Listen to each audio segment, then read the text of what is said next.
we should, since 10:05, we should probably get started. Let's get started. Yeah. So my name is Megan Moore. I think I know some of you and not all of you, but nice to see you. I have a first grader and a pre-K-er. So what we're going to do today, we're super excited. Nick has agreed to, or was excited to actually do this coffee chat. We'll do 2 sessions, one now and then one later this evening, just to really get to know Nick and hear a little bit about his perspective on Catholic education, on St. Al's itself, things he's thinking about, some vision, and as well as, you know, just hearing, we had parents, some of you submit and others submit questions ahead of time for Nick, which he's had time to really think about and prepare answers for. And I think you'll find that the questions are quite good and I think are questions many of us have, even though we may not have submitted them ahead of time. But there's also an opportunity for, of course, additional questions. We might not have time, probably won't, in fact, have time today to answer the additional questions, because I think you'll see they're very rich questions and he has rich answers to them for the hour that we have. But please do feel free to email Nick or myself.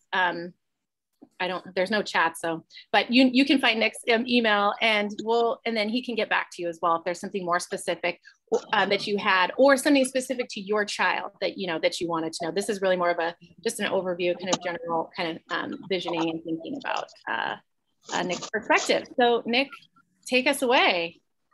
Awesome. Thank you, Megan. And we're not even going to probably spend an hour together. I think it's going to be closer to 30 to 40 minutes.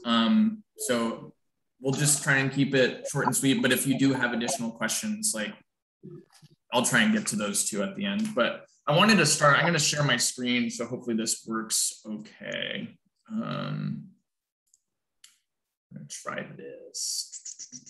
Share this.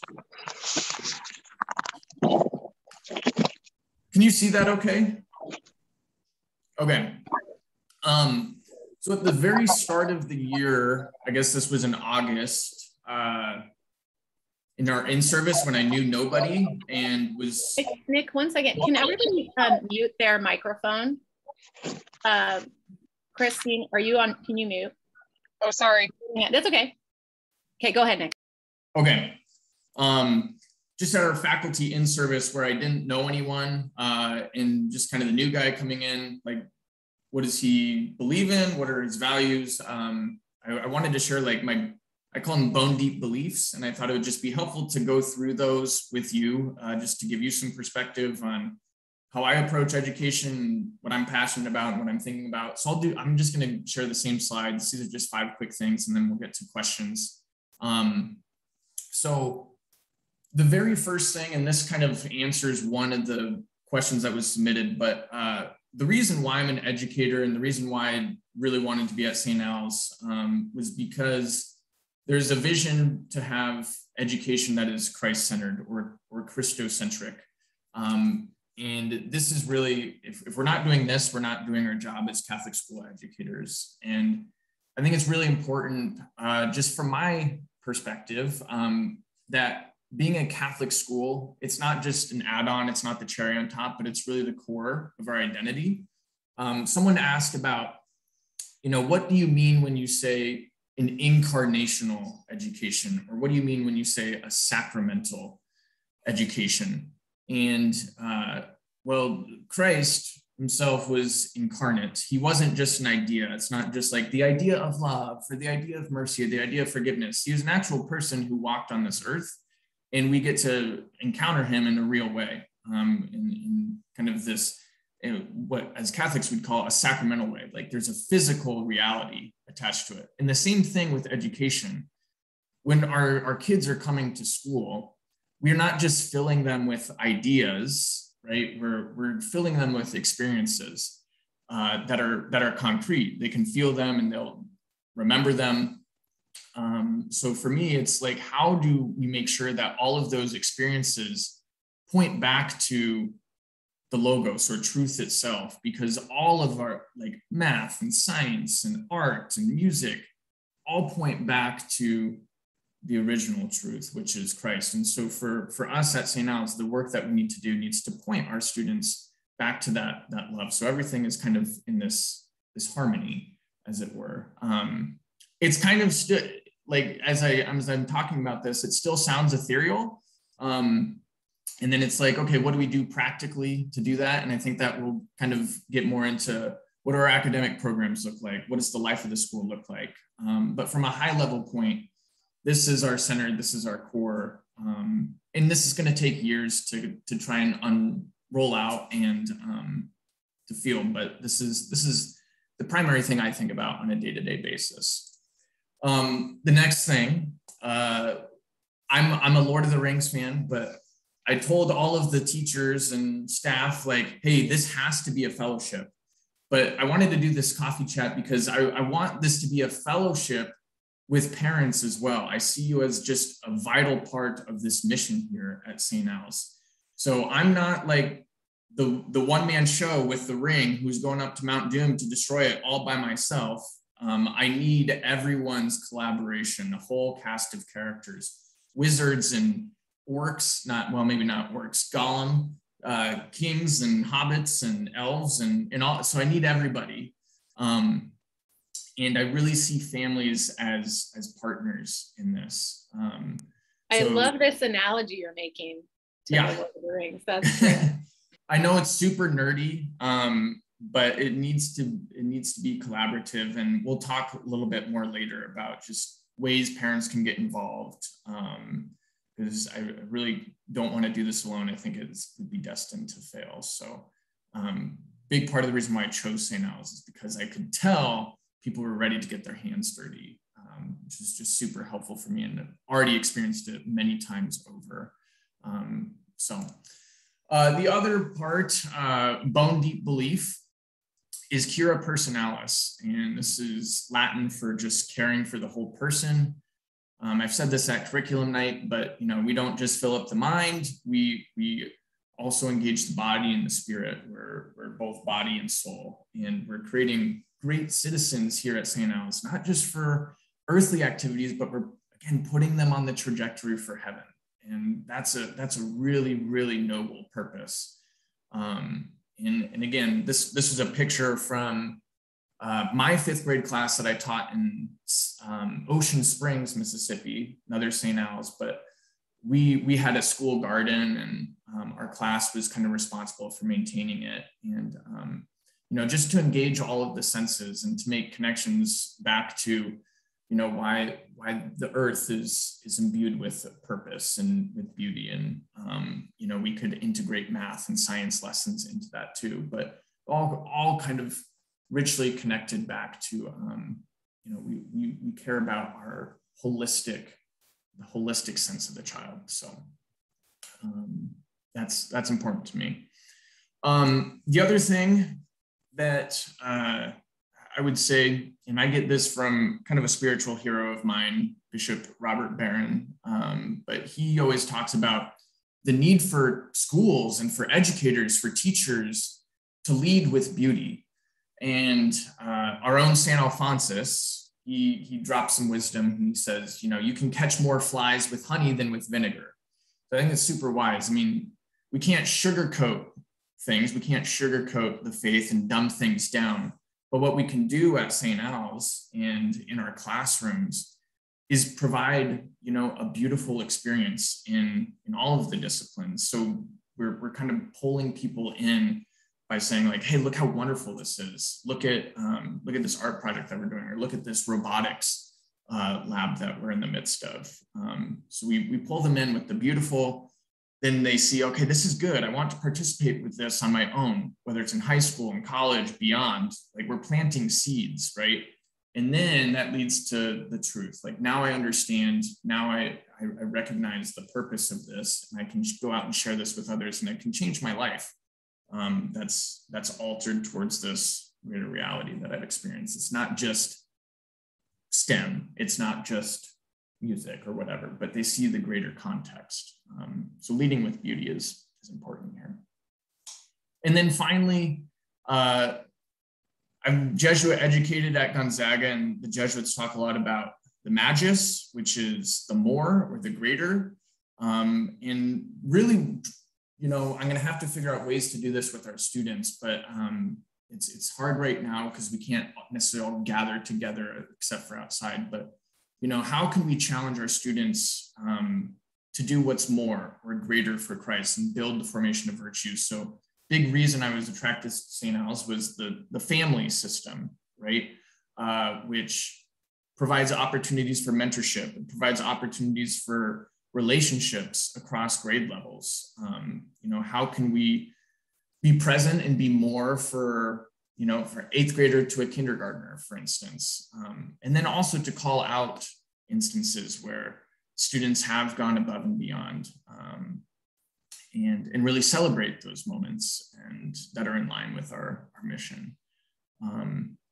So it's also, I guess I'll answer another question was, you know, how do we at St. Al's celebrate teachers, and like, how do we build relationships with teachers? And one of the things that we've started to do at staff meetings is we'll have Magis moments. So we have a little trophy that will go around, and teachers will shout out other teachers for doing just amazing work in the building. And, you know, from a very human level, we like gratitude. We need gratitude. And so just for us to make a public recognition of that is important. And then, you know, for me, just to show gratitude to our teachers, I'm walking through the building multiple times a day. I'm popping my head into about every classroom. I see what's going on in the classrooms, and I get to learn what's happening. And I think that goes a long way for teachers to feel like they're noticed, that they're appreciated. And then it just leads to easier conversations down the road about teaching, because I've actually seen them doing their great stuff in there. So if there's you know, changes or new ideas to be rolled out, I can already have that relationship built because I've been in the building. That's a small thing that we're doing right now. But anyways, bone deep beliefs, probably too philosophical and high level for our context right here, but I just at least wanted to share those and give you a little insight into what I'm thinking about. Oh, that's great. That was great, and such a nice way to share kind of your vision and how you think about education in our school. So that was great. Thank you. Sure. Do you want to move into some of the questions? Yeah, let's take some questions. Sure. So the first one is, what is one thing you loved about St. Al's when you decided to accept the position? And what is one thing you would like to see changed about St. Al's? Yeah, I would say the biggest attractor for me was it's actually our middle school single gender learning. And, you know, I say that, but it's also the biggest mystery to me.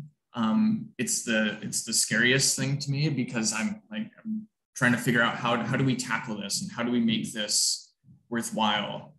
But I think the inclination is a good one, that we recognize, hey, not all of our students learn the same way. And we're not going to stereotype them. We're not going to say, boys only learn this way, and the girl could never learn the same way that boy does, or vice versa.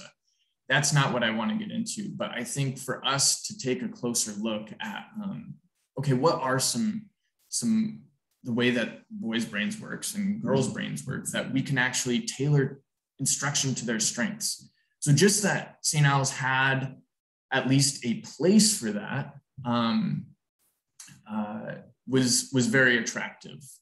So one of the things that I would like a goal to get into is, you know, how are we really building out that program? How are we making it, you know, enlivened in our classrooms?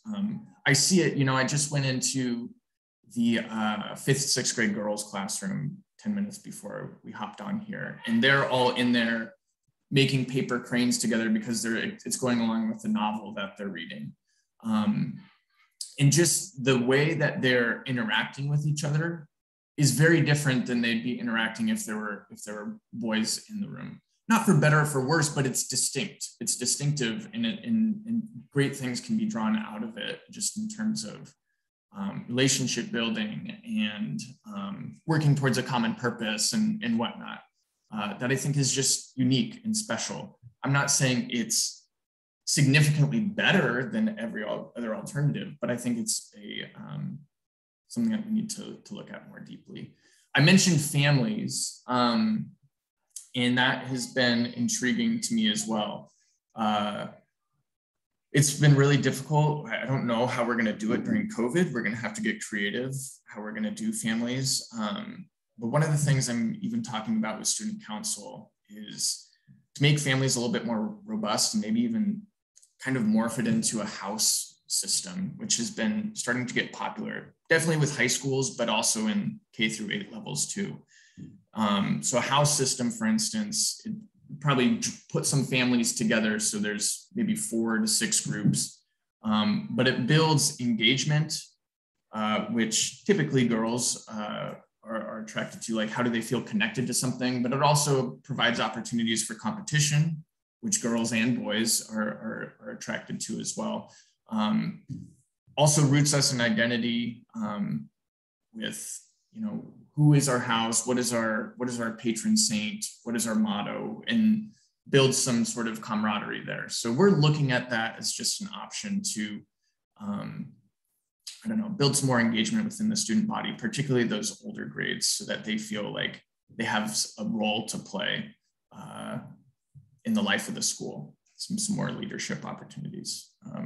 So those are a couple things I'd say that St. Al's has the bones to do it. Awesome. Thank you.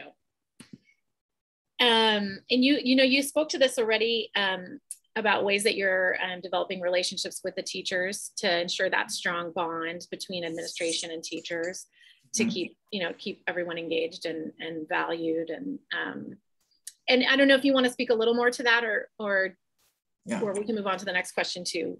Yeah, I think I mentioned, just being present in the classrooms. And one of the things that we have rolled out with the teachers is we're just kind of calling it a teacher feedback and growth model.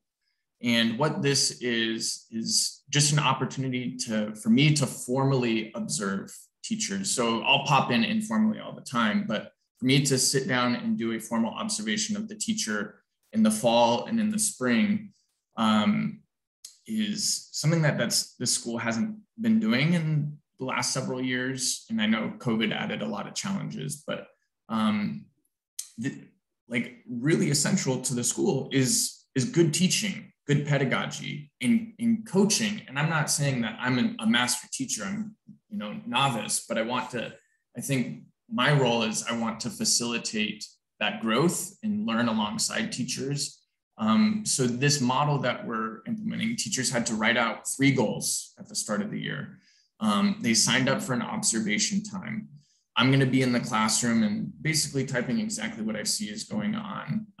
We have a pre-conference, we have a post-conference, so I know what's going to expect beforehand, and we break down areas and we create some new goals after that lesson. I can't tell you the number of teachers who have come up to me and have said, just thank you. Like, I haven't been observed in 20 years, some of them. And just that there's a receptivity to feedback has been I've been super grateful for. But also it allows me to see what our strengths are in the building and leverage that with other teachers around and say, hey, like, so-and-so is doing an excellent job starting discussions in their classroom. Like, why don't you go as a peer, observe, this particular subject or ELA subject for 15 minutes and you can see this in action. I can't do that if I'm not in the rooms and observing.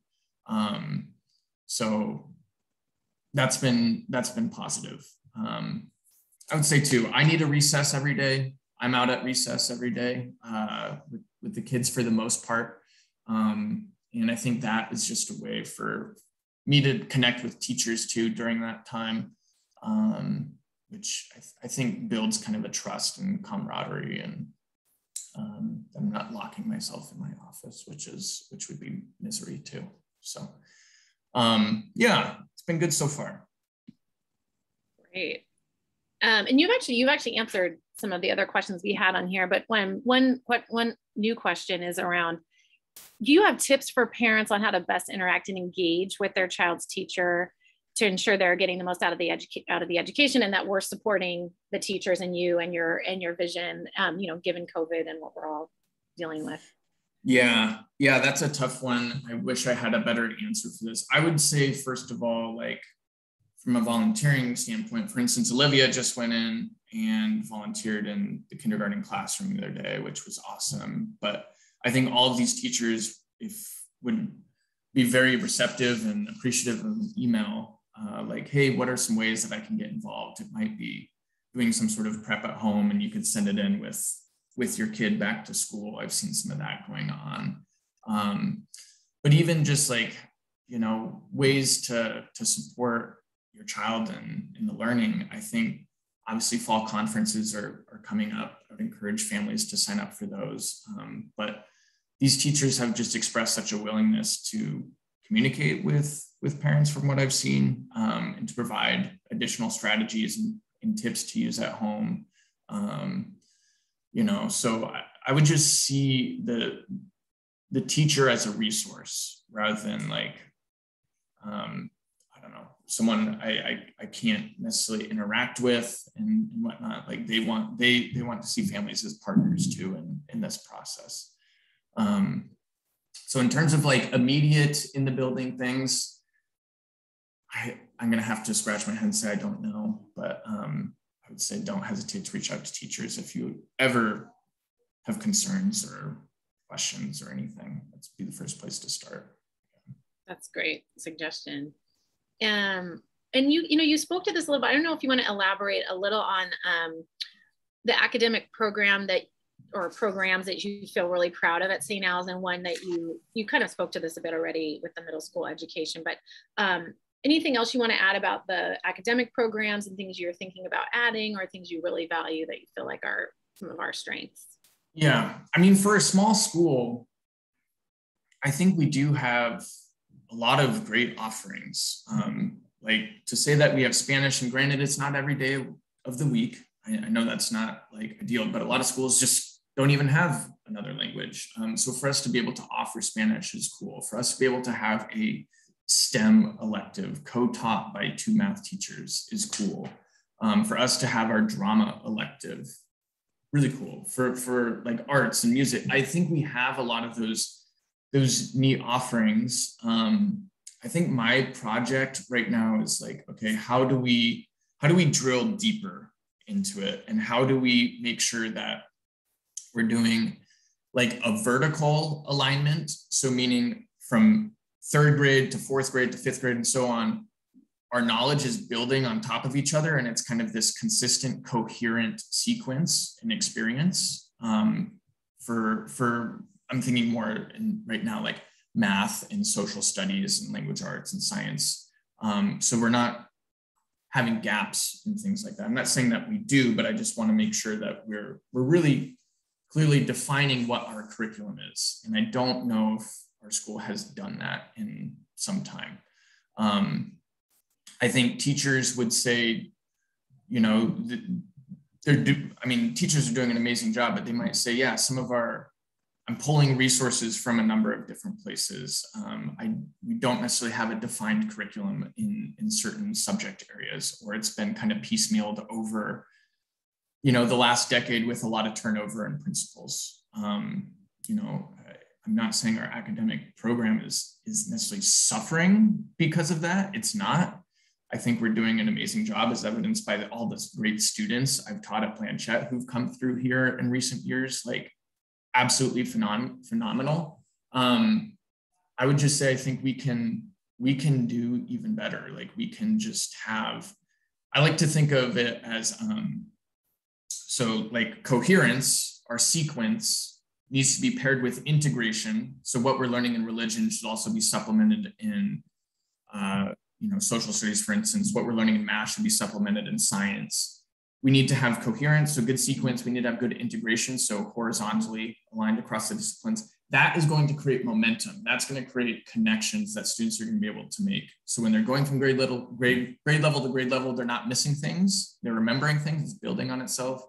And then when they walk into their different subject areas throughout the day, they're like, oh, yes, I talked about that with Miss Bender, or I just did a lab related to that with Mr. Swanson.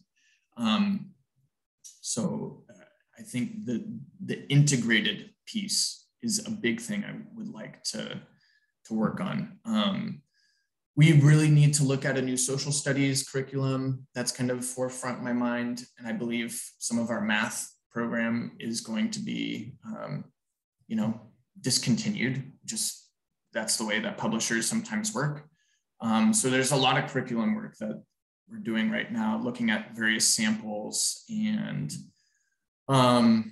even doing some practice lessons from different curriculum and seeing how the students respond and whatnot before we pick something new. Because when we do pick a curriculum, it's really important to be faithful to it and carry out kind of what's going, like the sequence that's laid out.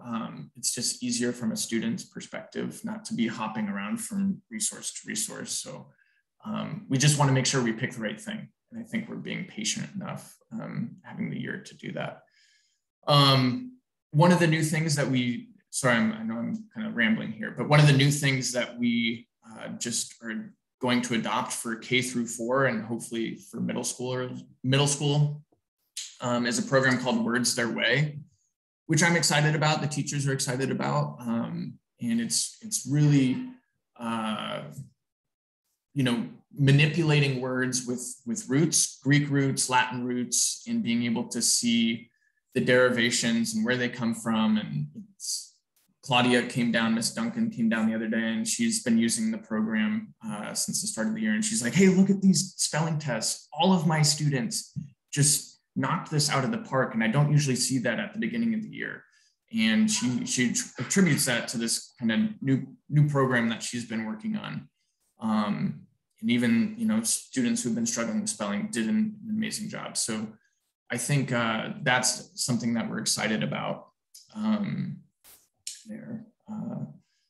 My bread and butter, kind of as a former teacher, that I love to do in my social studies, economics, theology classes were Socratic seminars, discussions. And now this is probably more relevant to the middle school grades, but, are we equipping students with being able to wrestle with big texts and come with good questions, and being able to not just rely on the teacher for answers, but to learn from each other. So that's something I would like to do some professional development on with our teachers so that we can engage in some really rich and meaningful discussions, because I think you'll see a lot of that at high school. Our kids can do it. They just need to be trained on how to do it. So that's what I'd say for academic side. That's great. And it sounds like a lot happening, which is really exciting. So thank you for sharing and for sharing your perspective on kind of where the school kind of has been and where you see it going. And so that's a really exciting. Thank you. And I know we're at 10:30, and you've gone through the pre-submitted questions, Nick. So what's your feeling on kind of, should we wrap up and then have others submit additional questions to you via email, or what's your? Yeah, so let me just speak one. I realized I left out one thing, and then I'd be happy to take some questions here. I do remember, maybe I just didn't talk about this, other ways for parents to get involved. And I think there was a question maybe about fundraising too. Yeah, thank you. I've sent out in the email or in the angle requesting parent ambassadors. So if this interests anyone, essentially I'm looking for some families who would be able to speak positively about their experience at St. Al's to prospective families, students or families who are inquiring about the school. I've seen a lot of other schools do this with a lot of success, and I think maybe St. Al's has even done this in the past. We have a couple families who've signed up, but for instance, we have an open house in November, and it would be great just to have mom, dad, grandma, even whoever, it doesn't matter, to be there in the building and kind of lead a little tour through the school. You don't have to know all the different classrooms or things, but to just speak to your experience. What did you love about St. Al's?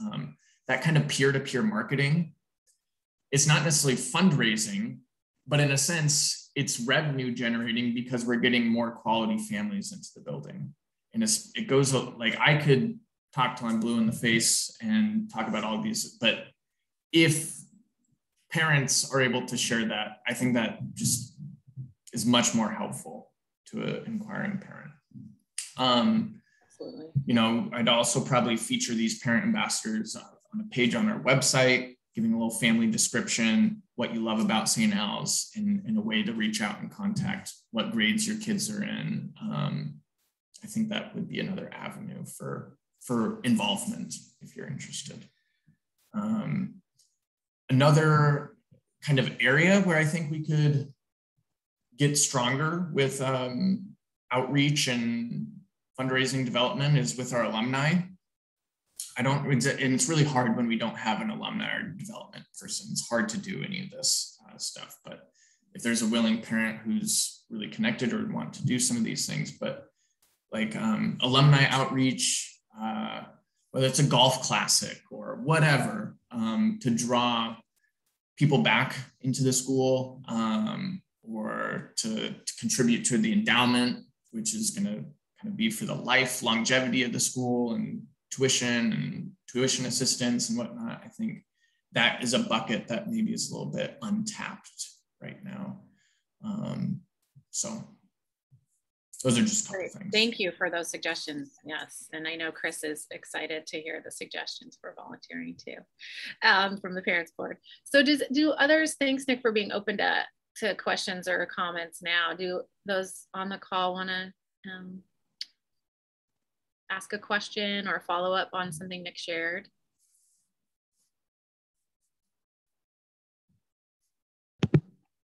I'd just like to say I completely appreciate your efforts, Nick. I can tell that you're working day and night this school all around the clock because you're everywhere and in everything. And you can feel it. It's palpable through the school, from the parents to the teachers. They're super jazzed. I was talking to a teacher at Blanchette the other day at a football game, and you know, she couldn't be more optimistic and felt supported. So thank you. We needed you, and it's an exciting time for sure. Thanks, Julie. Appreciate that. Mm-hmm. Yeah, I was going to just pop on and second exactly what Julie said, and also how much I appreciated your bone deep thoughts, right? To give us like that you have like a mission and values that are guiding your principles of how you're entering the school, of rather than just trying this and that, but like you've set up a whole mission to guide. And that's really helpful because I think that's what draws people in. That's what gets people connected. And like your visibility, you went on a hike with the middle schoolers over the weekend, like everybody really appreciates that. And it's noticed, just your visibility from morning, standing out in the parking lot in the rain this morning, just so everybody knew where to go, to being out there at the end of the day when the kids are leaving. It's greatly noticed and appreciated. And for me, who was less excited last year, like I feel like I am all in again, like I was when we first started in the school. And that's the palpable part I think Julie's talking about, that we can all be really excited about our school again. So thanks. Awesome. Thanks, Liz. Nick, do you think you could put that your PowerPoint in the angle in a link, and then maybe I think that the slides on were very helpful Sure. on the understanding of our Christocentric education, especially. So I appreciate what you had to say, and I think other people would enjoy benefiting from that, even if they weren't able to make the meetings. I wonder if we could even just like, this is off subject, if we could even just make a little video about that and put that on our admissions page. Yeah.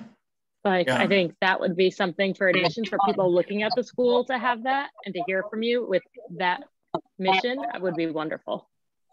I think what I can do just in the immediate term, because we're recording this right now, I can just take that little section and put that into a video, and then kind of build it out with a little bit more finesse for the future. But yeah, great suggestion. Thank you. Well, and one question, Nick, that popped into my mind as you were talking about just the academics and the parent ambassadors. I'm just really curious, what's your vision? Do you see the size of the school do you have a vision of it expanding and growing in size, or do you feel like it's at a good balance now, or maybe, I don't know, I'm just curious because I don't have a strong feeling either. I'm just curious what you think. Yeah, it's a good question. And I'm still trying to figure out what I think about it too. I know maybe 5 or 6 years ago, I was looking at the enrollment numbers from the accreditation that was recently done and just kind of doing a backward look. And I think the school was at 240 several years ago, which is crazy for me to imagine, like 70 more kids in the building, which is wild. And then, I see this with kind of some other schools or high schools in the area. It's like, we want to fill seats, like that's important, but we also want to make sure that we're sticking to our mission and like what we're called to do. And like, how do we do both together well? I think we can definitely increase our enrollment by up to 200, even 210 in a really healthy, that'd be very, very healthy. I think class sizes of 11, which we have a couple classes that size right now. I don't know how sustainable that is. Like we need, I would say like 16 to 20 would be ideal. And I think teachers can totally navigate that. And we have the space for it. The additional revenue that comes from tuition also allows us, to scale and provide more professional development and programs and resources for teachers to really strengthen the program. So there is a financial stake in it too, a lot to be gained there. So I don't exactly know what the sweet spot number is right now, but I would definitely say it's more than 170 where we're at. So in middle school, right, is very tricky. It's tricky with the combined grade levels and the boy-girl split. And like, we have to just figure out how to do that creatively. And, but I don't think we want to get into situations where we're just admitting to admit, and then we have to play catch up and split classes. And so it has to be strategically done. And yeah. So if people have additional input or ideas on that, don't hesitate to reach out and let me know. I'd be happy to chat with you because I'm still trying to learn. Yeah. Any last comments or questions as we're kind of wrapping up here? Anyone else? No.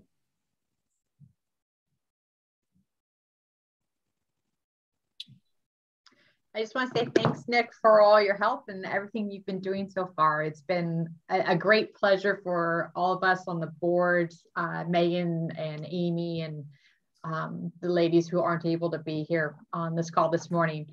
It's been such a breath of fresh air with new ideas and different directions that we want to go in the school.